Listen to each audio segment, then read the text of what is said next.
Hello, welcome to SysJohn. In this video, you will learn about modules and packages in Python. Let's begin. Modules.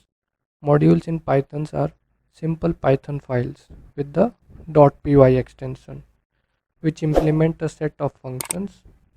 Modules are imported from other modules using import command. So, which we already saw some of the functions like random and all. If you want to import any of the module, you have to use a import keyword and your module name. If your module is not installed, then you have to download and install using pip install. And let's take, if this math module is not there, then you have to install pip install math module.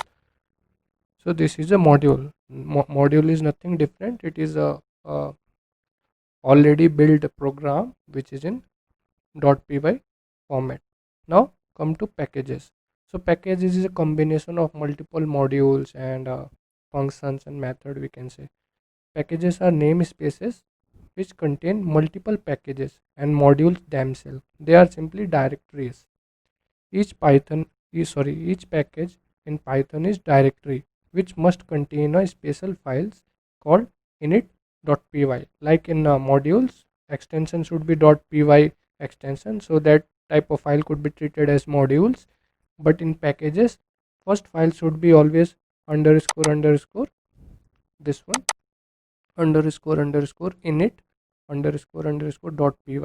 This file can be empty, no issue, but this file should be exist if we are treating any of the uh, folder or a zip file as a package, and it can indicate that the directory it contains is Python package, so it can be imported the same way module can be imported. So there is not much difference, only modules are just a normal program files which contain .py extension. In packages also it would be a .py extension, but first file should be start with the underscore underscore init underscore underscore. So in this video we just saw the demonstration of modules and packages in Python. We'll see you on our next lecture. Thank you.